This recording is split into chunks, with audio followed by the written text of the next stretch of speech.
पहला हम stage wise checks के बारे में जानना चाहेंगे, दूसरा आपको और क्या सर्टिफिकेशंस लगते हैं? हम इंफ्रास्ट्रक्चर को देते हैं, ठीक है, और हम टेलीकॉम को देते हैं, ठीक हम है। सोलार को देते हैं। कौन सी product contributes the most to the revenue and has this mix shifted over the years? US plant major है, तो वहाँ बहुत जाता है हमारे, तो हमारी एवरेज मेंटेन हो जाती है। अगर एक दूसरे को कॉम्प्लीमेंट करेंगे, तो सपोज ऑटोमोबाइल में काम करते हैं हम, तो हम समझो कि रिक्वायरमेंट फ्लक्चुएटिंग होती है।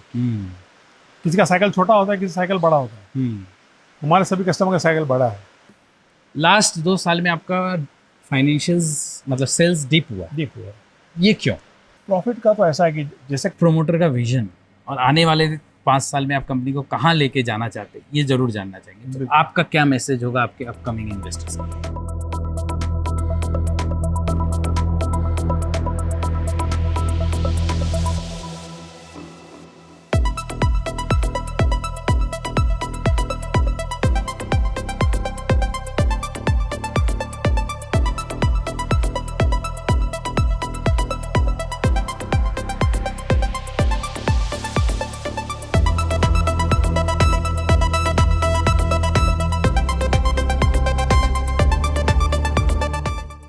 नमस्कार दोस्तों, नासिक महाराष्ट्र से मैं विष्णु अग्रवाल आपका बहुत बहुत स्वागत करता हूँ। दोस्तों आज हम आए हैं श्रेयस फैबटेक लिमिटेड में, जो कि बहुत जल्द एसएमई में अपना आईपीओ लेके आने वाली है। और आज हम मिलेंगे कंपनी के चेयरमैन और मैनेजिंग डायरेक्टर श्री श्रेयस पटेल जी से। दोस्तों इससे पहले कि मैं आपको ये बताऊँ कंपनी क्या करती है और अपना कन्वर्सेशन स्टार्ट करूँ श्रेयस जी से, 2 ज़रूरी बातें। This video is only for information purpose and this is not a buy or sell recommendation. हम इसलिए वीडियो लाते ताकि आप घर बैठे कंपनी के प्रमोटर से मिल पाए और कंपनी के फैक्ट्री को देख पाए।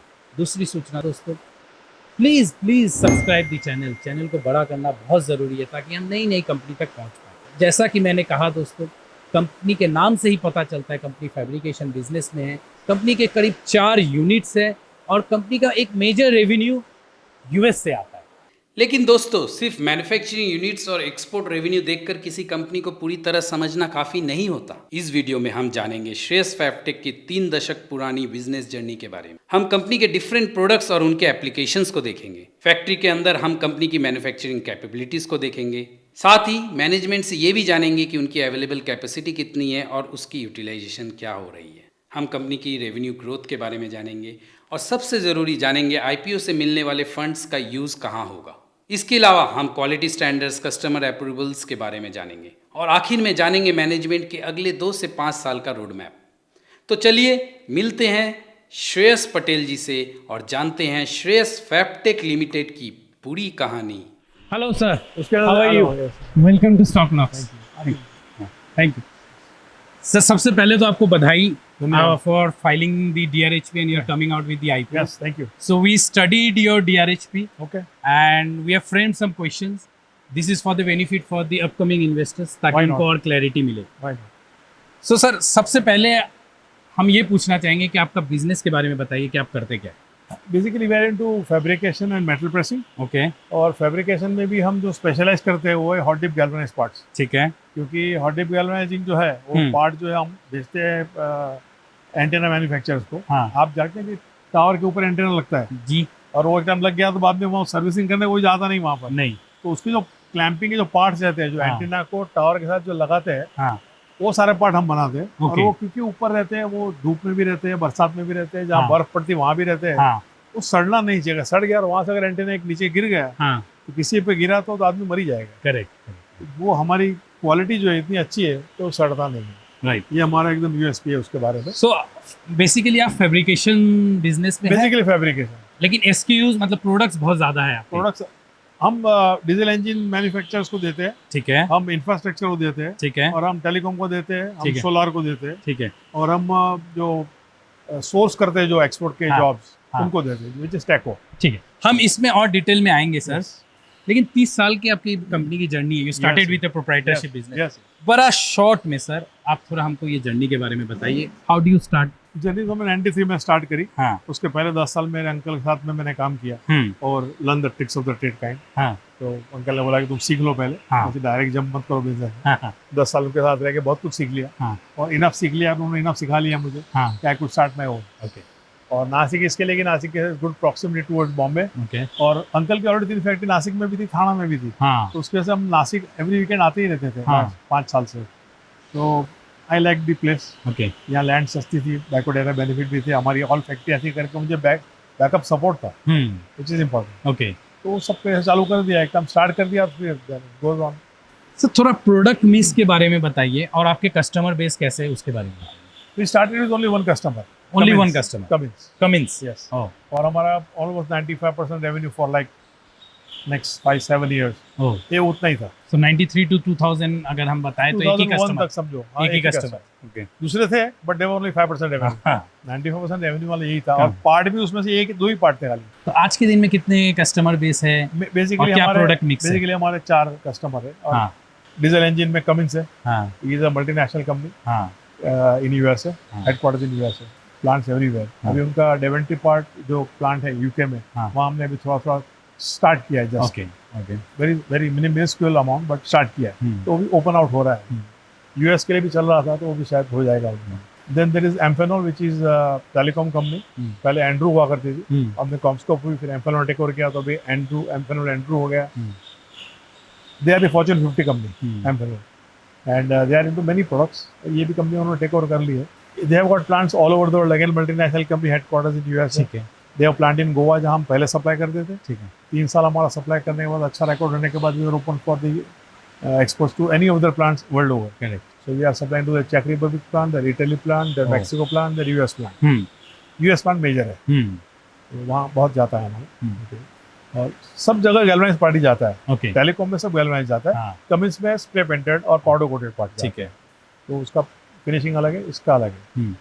और बाद में एक मेटल टोरडो करके इंफ्रास्ट्रक्चर कंपनी कह सकते हैं, क्योंकि वेव ब्रिजेस का फैब्रिकेशन हम करते हैं, but they are into weighing solution, हाँ हाँ and again it's a multinational company, headquarters in Switzerland. Okay so हमारे बेसिक मेजर 3 कस्टमर जो ये है, हाँ। वो सारे मल्टीनेशनल कंपनी है, हाँ। Plants world over.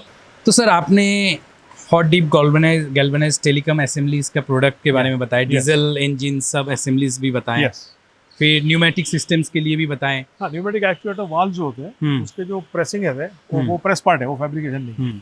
तो प्रेस पार्ट में सिर्फ हम उनके ही काम करते हैं, जो पहले से कर रहे थे, करके भी कंटिन्यू। तो ये तो सारे कॉम्प्लीमेंट नहीं करते हैं सर एक दूसरे को, नहीं, लेकिन फोकस किधर है आपका? ऑल आर डिफरेंट फील्ड्स, और उसके लिए हमको एडवांटेज क्या होता है कि every field has its high tide and low tides in the year. तो जब एक हाई में होता है, दूसरा लो रहता है, दूसरा लो रहता है, दूसरा हाई रहता है, तो हमारी एवरेज मेंटेन हो जाती है। अगर एक दूसरे को कॉम्प्लीमेंट करेंगे, तो सपोज ऑटोमोबाइल में काम करते हैं हम, तो हम समझो इंजन का पार्ट देते हैं, हम सीट का पार्ट देते हैं, हम बाकी जब ऑटोमोबाइल डाउन जाएगा सभी डाउन जाएंगे, वो हमको नहीं होता। तो ऐसा कोई स्ट्रेटेजिक फोकस है कि कौन से एरिया में आपको लगता है आगे जाके? Different focus, different area. तो अभी हम सोलर में एंटर कर रहे हैं। हाँ सोलर में एचसीटी करके, एचसीटी सोलर है, again it's a multinational company, उसमें हमने सप्लाई चालू, मॉडल नहीं, हाँ उसके फिटमेंट्स। ओह फिटमेंट्स, अगेन उसको गैल्वेनाइजिंग लगता है, कि सोलर भी बाहर लगता है ना ओपन में, ठीक ठीक, वो भी गैल्वेनाइजिंग लगता है। But because of this probably this war, वो it's an Israel headquarters company, तो शायद अभी रुका हुआ है। तो वे सिचुएशंस ठीक होने से आपके ठीक हो जाएंगे? वो हो जाएगा। So your products are described as precision form, weldable and corrosion resistant. Yes. अब इसमें सर इस सारे प्रोडक्ट कैटेगरीज में और आपके इतने जो यूएसपीज है, कौन से product contribute the most to the revenue and has this mix shifted over the years? जैसे आपने कहा 95% था, तो शुरुआत में जो 95% तो रेवेन्यू वाली बात हो, हाँ तो उसके बाद में जब टेलीकॉम स्टार्ट हुआ हमारा, उसके बाद में इंफ्रास्ट्रक्चर स्टार्ट हुआ, and there was like good about 5-6 years when they were all contributing 30. So it was very stable. But then suddenly the export to the US opened up, and their requirement came up in big size, okay, big quantum. तो because of that अभी जो हमारा revenue share है 50+ हो गया है telecom का, because of that, because of the exports. पहले का जो कस्टमर का है रेवेन्यू शेयर परसेंटेज में कम हो गया है, वैल्यू में कम नहीं हुआ है, समझ इसका बढ़ गया करके उसका कम दिख रहा है। Correct, it's like that. So galvanised parts are contributing the best. Yeah, and they also are a major part of the export to 100%, US and 100%. So what product, I mean, what share of revenue comes from the single product line, and how concentrated is it? Yeah, when it's a single product line, it's hot dip galvanized part. Yeah, only got Yeah. हाँ. So that contributes almost 55 to 60%. Okay. So बाकी सारा including India and exports. तो export में भी वो 100% export उसी में होता है, नहीं, लोकल में भी जाता है, लोकल में भी जाता है। They have plant in Goa also. Like I said, all our customers are multinational companies. They have plants all over the world, in India also. So are you looking to move into a higher value, higher margin fabrication business? ऐसा कुछ है या आने वाले अभी दिनों plan में? में चल रहा है. We are trying to get a certification for welding so हाँ. that we can qualify to work for railways. Hmm. अभी हम last week we had gone to a customer who had got big order for Vande Bharat. So is there a specific effort from your side कि आप export में ज़्यादा concentrate करना चाहते ये हैं? एक्सपोर्ट नहीं है. नहीं ये नहीं है, लेकिन ऐसे भी आपका क्योंकि 50% रेवेन्यू ऐसा है. Yes, because क्यों? एक्सपोर्ट में कैसा है, हाँ. Quantums are bigger. Like you see US हाँ, में तो हाँ. जैसे अभी एक किताब भी होगी हाँ. तो घर में 4 आदमी होगी तो चारों आदमी अलग अलग किताब लेते हैं. हाँ. एक किताब लेके 4 नहीं पढ़ते. तो वहाँ यूसेज ज्यादा है. हाँ. तो क्वांटम उसका बहुत ज्यादा है. हाँ. जैसे यूएस का भी हमारा एक्सपोर्ट चालू हो गया. हाँ. अब कंपनी तो वही है हाँ. पर उनकी जो वॉल्यूम है इतनी बड़ी है जबरदस्त जो यहाँ नहीं हो पाती है. सर थोड़ा सा मैन्युफैक्चरिंग फैसिलिटीज और कैपेसिटी की बात करते हैं. आपके 4 यूनिट है. Yes. ये नासिक से थोड़ा दूर है जहाँ हम हाँ. खड़े हैं. तो ये चारों यूनिट में आपके in house tooling, robotic welding और सीएनसी लेजर सारा मशीन है. थोड़ा आप अपना कैपेसिटी के बारे में बताएंगे और कैसे स्प्लिट कर रखे हैं 4 यूनिट की, क्यों ज़रूरत है आपको इतनी सारी यूनिट्स? ऐसा है कि we believe in customer specific work. अच्छा. We want customer to feel satisfied. One, everybody wants it. But every customer has a niche requirement. कोई बोलता है पाउडर कोटिंग चाहिए, पेंटिंग चाहिए, कोई बोला गैल्वेनाइजिंग चाहिए, एक बोलता है हमको स्प्रे पेंट चाहिए लेकिन हमारा वाला पेंट चाहिए, फिर हमको इस तरह के सिस्टम चाहिए, वो बोले हमको ये सिस्टम नहीं, हमको ये वाले सिस्टम चाहिए, मैन्युफैक्चरिंग सिस्टम. तो हमने ऐसा कर दिया ओवर अ पीरियड कि जो प्लांट 1 जो है इट केटर्स टू Cummins. अच्छा. Plant 2 caters to aluminium parts. हाँ. प्लांट 3 केटर्स टू, उसमें 2 शेड है प्लांट 3 में. एक shed caters to Goa, telecom के लिए गोवा के पार्ट जो हार्डवेयर वाला पार्ट है. दूसरा शेड जो है केटर्स टू मेटलर, उसके वेब ब्रिजेस के लिए. टीम भी अलग अलग है. और ये प्लांट जो है चौथा it caters to mainly everything in exports, mainly not necessary. तो इस वजह से आपने डिफरेंट यूनिट्स करे. तो क्या होता है हर एक की रिक्वायरमेंट जो है, अभी हम मिक्स एंड मैच करने जाएंगे तो क्या हो जाए कि वहाँ का वर्कर को शायद ना पता हो हाँ. ये जॉब में क्या क्या ध्यान रखना है. हाँ. The set of people are different. Understand. They do it, but not that they are not replaceable or not rechangeable. Correct. बहुत टाइम जब ऐसा होता है कि जब एक कंपनी का काम कम है, जैसे अभी फिलहाल यहाँ पर काम कम था तो हम यहाँ के 4 आदमी वहाँ लेके गए. वहाँ भी वो कर सकते हैं, but then we don't give them the final inspection की जहाँ पर ज़्यादा ध्यान देना पड़ता है वही लोग करते हैं. करेक्ट. बाकी प्रोडक्शन में कर लेते हैं क्योंकि मशीन आर सेम एवरीवेयर. तो उससे एडवांटेज हमको ये भी मिलता है कि समझो कभी एक जगह मशीन खराब हो गया तो we have a replacement. We have ready machine available यहाँ भी और वहाँ भी. लाइक लेजर कटिंग मशीन है तो प्लांट 1 में भी है, प्लांट 2 में भी, प्लांट 3 में भी, प्लांट 4 में भी है. अब यहाँ पर ज़्यादा है, 3 है, वहाँ 3 नहीं है, 1 है, पर है काम रुकता नहीं. समझ गए. कस्टमर सफर नहीं करता है. एक बड़ा क्वेश्चन कस्टमर ओरिएंटेड है कि आपकी कैपेसिटी, इंस्टॉल कैपेसिटी ज़्यादा है, आप यूज कम करते हो. मेरा नेक्स्ट प्रश्न वही था. मुझे पता था आने ही वाला है वो. हर एक लोग पूछते हैं. It's because of that. You have to have backup. If we are maintaining since last 15-20 years 100% on time delivery, तो उसका रीजन क्या है? दूसरा कोई क्यों नहीं कर पाता है? हम इम्पॉसिबल काम तो नहीं कर रहे, खाली हमको रॉ मटेरियल इन्वेंटरी ज़्यादा रखनी पड़ती है, हमको मशीन इन्वेंटरी ज़्यादा रखनी पड़ती है, टाइमली डिलीवरी, वो कैपेबिलिटी हम ज़्यादा नहीं रखेंगे. और एक बात ऐसी है कि हमारे सारे कस्टमर, शायद सभी कस्टमर की रिक्वायरमेंट फ्लक्चुएटिंग होती है. किसी का साइकिल छोटा होता है, किसी साइकिल बड़ा होता है. हमारे सभी कस्टमर का साइकिल बड़ा है. एक वक्त ऐसा आया था जब ये प्लांट 24 घंटे सभी मशीन चल रहे थे, बट वो इमरजेंसी हुई, वो 2-3 महीना 4 महीना चलेगा, हमेशा नहीं चलेगा. तो बाकी अगर मैं पहले से ही 24 घंटे चला के रखूंगा उसका और ये रिक्वायरमेंट आई, मैं कहाँ जाऊंगा. 18,280 मीट्रिक टन की कैपेसिटी है. यस, जैसा कि मेंशन्ड है आपके डीआई. सिर्फ 26.62% आप यूटिलाइज कर रखे हैं. तो लाइक 75% इज अनयूटिलाइज्ड. यस, लेकिन आईपीओ प्रोसीड से फिर आप एक मशीन ले रहे हैं 2.5 करोड़ का. तो वही कह रहा हूँ हमारे पास एक्स्ट्रा कैपेसिटी होनी ही चाहिए कि हमको मालूम है कि ये कैपेसिटी हमने बहुत टाइम यूज भी करी है 24 आवर्स. उस टाइम पे अगर किसी और काम आया, ज़्यादा काम आया, तो क्या हम नहीं करेंगे वो काम? तो सर आप फुल कैपेसिटी पे या 80-90% कैपेसिटी में कब तक पहुंच पाएंगे? जाना ही नहीं हमको. It's our policy. ओह, 30-40% तक चला गया ना कोई मशीन तो हम दूसरा मशीन ले लेते हैं. We have an extra capacity always. क्योंकि आप ऐसा बोल रहे हैं कि ईयर में एक टाइम ऐसा आता है जब आपकी सारी मशीन्स 24 घंटा चलना पड़ता है, और उस टाइम आपके पास अगर रेसिड्यूल खाली नहीं रहे, मतलब अनयूटिलाइज कैपेसिटी नहीं रहे, तो आप उसको नहीं दे पाएंगे क्लाइंट को वो काम. नया काम नहीं देता, नया काम नहीं दे पाए। नया काम अगर दिया तो हम कैसे करेंगे उसमें? तो ये क्या एक कमर्शियली वायबल डिसीजन है कि इस पीरियड के लिए आप पूरे साल में पैसे इन्वेस्ट करके एक अनयूज्ड कैपेसिटी रख रहे हैं? देख लीजिए फाइनेंशियल आपको समझ में आ जाएगा। We are debt free company for like more than 2 years, हाँ तो होगा जब भी कर रहे हैं। करेक्ट। बिकॉज फाइनली आप देखेंगे ना, हाँ ह्यूमन रिसोर्स हाँ and machines they don't really contribute very heavy, hmm लेकिन अगर आपके पास है तो उसका एडवांटेज जो आपको मिलता है ना वो बहुत हैवी है, बट उसके लिए पहले डालने पड़ते हैं पैसे। That is ठीक है। true.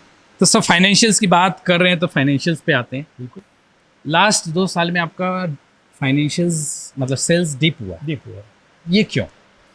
लास्ट सितंबर में हाँ ट्रम्प ने टैरिफ डाल दिया 50%। ठीक है, क्योंकि आपका एक्सपोर्ट यूएस में बहुत है। एक्सपोर्ट यूएस में ज़्यादा है, वो प्रोपोर्शन ज़्यादा है। ठीक है। तो स्टील, कॉपर, हाँ। एल्यूमिनियम ये हाँ। तीनों को स्पेशल कैटेगरी में डाला है उसने, हाँ और बाकी कैटेगरी का जनरल कम किया है तो भी इसका 50% ही है। हाँ इसकी वजह से customer is not able to afford it.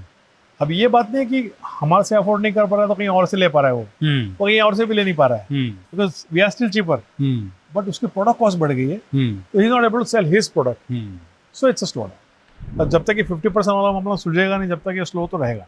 तो आपका ये ट्रम्प डील आने से आप लगता है एक्सेप्शनल मतलब एक जंप आ जाएगा आपके सेल्स? बिल्कुल 100% आ जाएगा, क्योंकि कस्टमर तो अभी वो तो हमसे ज्यादा ओवरहेड लेके बैठा हुआ है, उसका तो खुद का प्रोडक्ट है, अब उसको पोसा नहीं रहा है उसको तो इसलिए। बेचना ही है, पर अब वो नहीं बेच पा रहा है क्योंकि कॉस्ट बढ़ रही है, तो उसका कस्टमर नहीं ले रहा है उससे।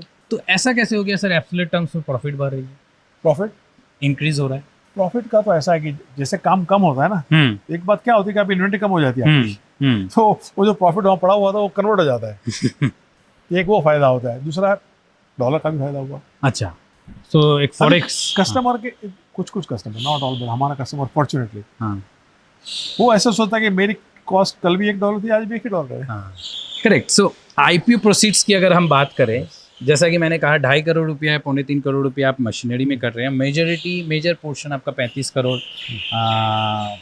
Working capital. इतनी बड़ी रिक्वायरमेंट वर्किंग कैपिटल में क्यों? अब ऐसा है कि कस्टमर की डिपेंडेंसी जितनी हम पर बढ़ेगी उतना वो हमारे लिए सिक्योर रहता है, ये तो स्टैंडर्ड चीज़ है। आज हम जो मटेरियल दे रहे हैं, एक्सपर्ट्स दे रहे हैं, हम उसको बोलते हैं माल रेडी है, तुम अरेंज करो भाई, आके लेके जाओ। अब वो बोलते हैं कि हम नहीं करेंगे कि उनके ओवरहेड बहुत ज़्यादा होते हैं फॉलोअप के, तो तुम करो।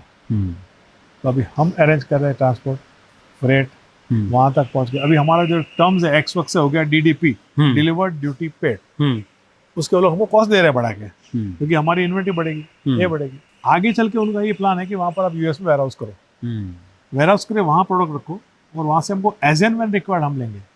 अभी तो कंटेनर भर के दे रहे हैं, बाद में आधा कंटेनर, पा कंटेनर, जो भी क्वार्टर कंटेनर, जैसे लगे ऐसे हम लेते जाएंगे। तो हमारा बिलिंग साइकिल होगा 60 तक से, तो हमारा बिलिंग साइकिल जो आज जो 60 से 80 दिन है, वो हो जाएगा 120 दिन, 160 दिन, तो इन्वेंटरी बढ़ जाएगी उनकी, राइट, जिसकी कॉस्ट वो देने वाले हैं। ओके, तो इट्स नॉट दैट कि हमको कॉस्ट नहीं पड़ेगा, पैसे लगाने तो पड़ेंगे ना। तो क्या इम्पैक्ट आएगा बिजनेस में और फाइनेंशियल में अगर बोले आईपीओ के बाद? डिपेंडेंसी इतनी बढ़ जाती है हमारे पर, हाँ। तो हमसे कहीं छोड़ के जा नहीं सकते। सो स्विचिंग कॉस्ट हाई हो जाएगा उनका, Yes. मतलब they will not be able to switch. Plus being there they are going to give us more and more kits. Kits का बिजनेस हमारा और बढ़ेगा, like it's almost 40-50% more jump. वो इसलिए कि अगर हम यहाँ से किट करके बेचते हैं तो वॉल्यूम बढ़ जाता है, तो एक कंटेनर में कम मटेरियल जाता है। वहाँ वेयरहाउस होने से हम क्या करेंगे, लूज मार्ट भेजेंगे। जैसे आपने वहाँ हार्डवेयर के बॉक्सेस देखे, जब हम असेंबली करते हैं तो पूरा बॉक्स ऐसा हो जाता है, वरना इतना बॉक्स रहता है। हम वो वहाँ भेज देंगे और वहाँ पर जैसे उनको चाहिए वैसे वैसे असेंबली करके देंगे वहाँ पर, तो ट्रांजिट कॉस्ट कम हो जाएगी हमारी, correct, which will try and compensate with the cost of warehousing, और वहाँ से असेंबली करके हम देंगे, उसकी कॉस्ट हमको ज़्यादा मिलेगी और वो बिजनेस और बढ़ेगा। सर टॉप 5 कस्टमर 50% से ऊपर रेवेन्यू देते हैं आपको, 90%। सो इसको कैसे मिटिगेट करेंगे, डिपेंडेंसी कैसे कम करेंगे? तो डिपेंडेंसी है तो उसमें बुरी बात क्या है? बुरी नहीं है। अगर हम समझो 5 की जगह 10 कस्टमर रखेंगे और 20% रखेंगे, डिपेंडेंसी तो फिर भी है ही ना उनके ऊपर। लेकिन एक कस्टमर छूट जाता है तो मेजर पोर्शन चला जाएगा। लेकिन कस्टमर छूटता क्यों है?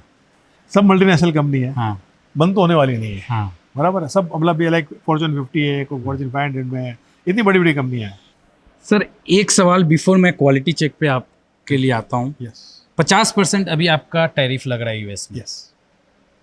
ये टैरिफ कितना हो जाएगा जब अगर हमारे यूएस के साथ 2.9 था, 2.9 था, अब कितना हो जाएगा ट्रेड डील के बाद? वो तो अभी ट्रम्प भी बता सकता है। ट्रम्प भी बता सकता है, कोई आइडिया नहीं है। और ये कितने दिन में आपको रिलीफ मिल सकता है? 10% तो हो जाएगा। और कितने दिन में आपको रिलीफ मिल सकता है? नहीं, रिलीफ तो जैसे वो मतलब आपको लग रहा है कि साइकिल, हाँ जैसे टैरिफ कम होगा हाँ तो कॉस्ट कम हो जाएगी, फिर then they again approach their customer, हाँ फिर वो कस्टमर भी थोड़ा करेंगे, तो साइकिल टाइम तो जो लगेगा लगेगा, बट इमीडिएटली 3 महीने में चालू हो जाएगा वापस।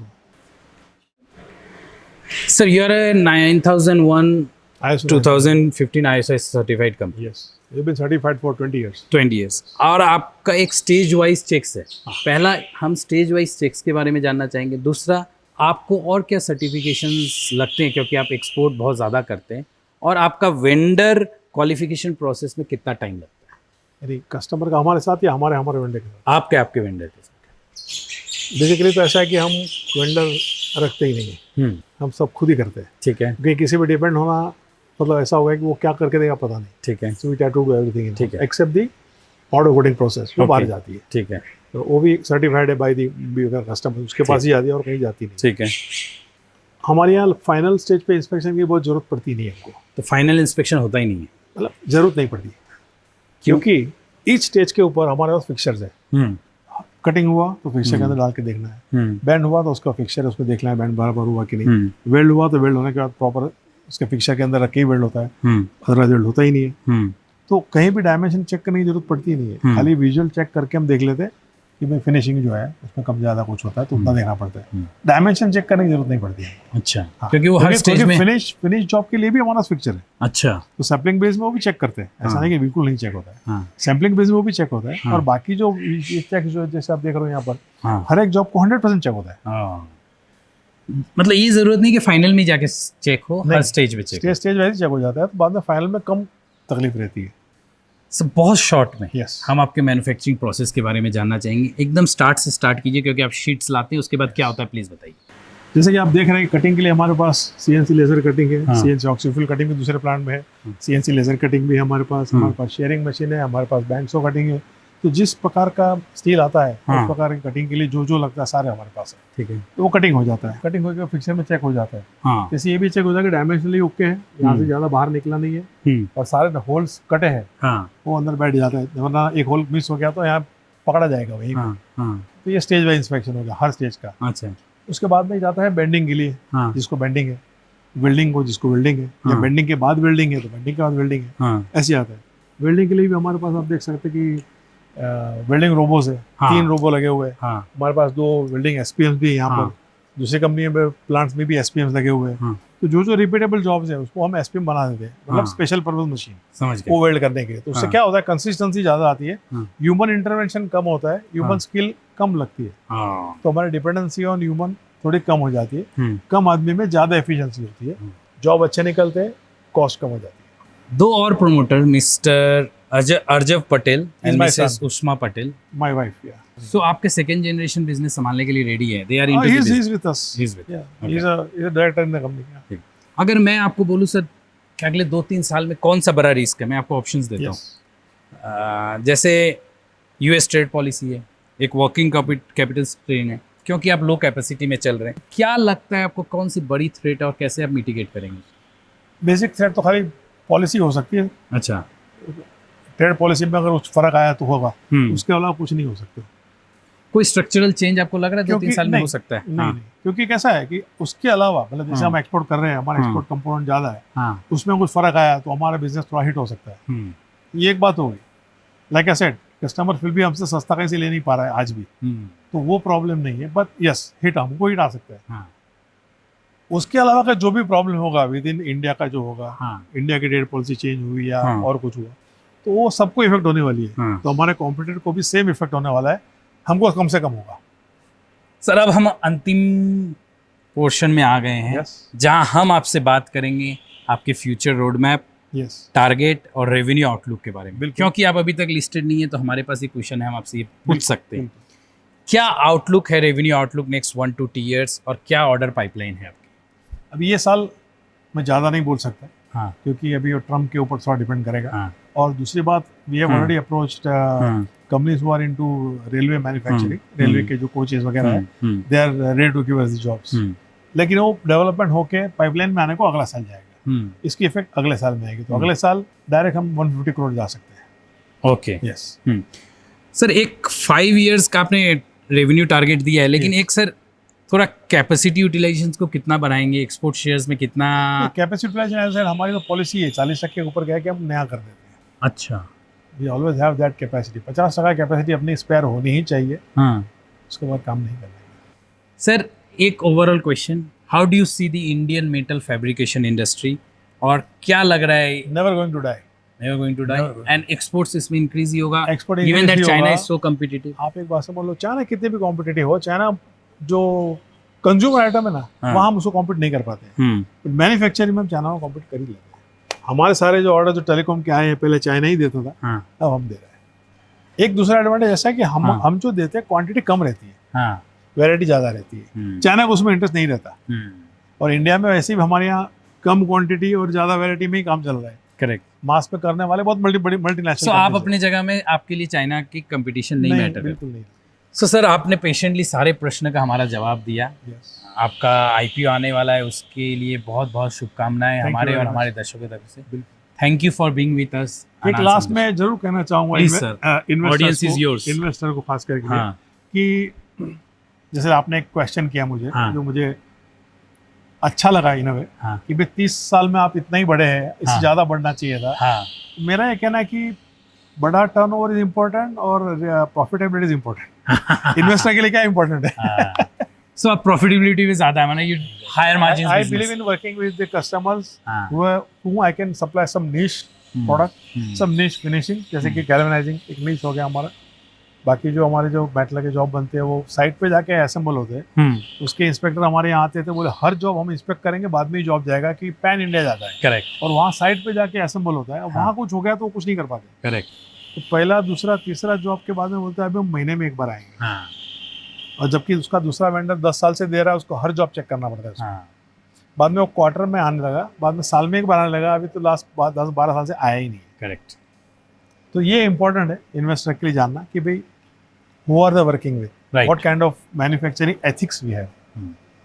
नहीं, सब कंपनी की अलग रहती है और आपकी अलग रहती है, अपनी अलग है। है। मेरे जैसे नहीं होंगे ऐसा भी नहीं कहूँगा, हम ये है, करेक्ट। मैं ये कहूँगा। Thank you so much. Thank you very Thank you much for being आपको और आपके टीम को भी। बहुत बहुत धन्यवाद thank you sir. For coming to Thank you, Nashik. thank you. You always welcome here. Thank you so much. तो दोस्तों, ये थी श्रेयस फैब्टेक की कहानी विष्णु अग्रवाल की जुबानी। आशा करता हूँ आपको अच्छा लगा वीडियो देख के। हमने कोशिश की कि हम सारे एरियाज़ को कवर करें और आप तक श्रेयस की स्टोरी पहुँचा पाएँ, आपको दिखा पाए प्रोमोटर क्या सोचते हैं, प्रोमोटर का क्या विजन है, और आप इनका सेटअप भी देख पाएँ। दोस्तों, प्लीज़ अपना प्यार दीजिए, चैनल को सब्सक्राइब कीजिए, लाइक कीजिए और ज़्यादा से ज़्यादा लोगों तक शेयर कीजिए, ताकि हमारी एक जो मुहिम है कि हम फैक्ट्रीज़ की स्टोरीज़, ऑफिसेज़ की स्टोरीज़, कंपनीज़ की स्टोरीज़ आप तक ला पाए, उसे हम और बेहतर तरीके से कर पाएँ। फिर मिलते हैं एक नई कंपनी से, नए शहर से। तब तक अलविदा, खुश रहिएगा, नमस्कार।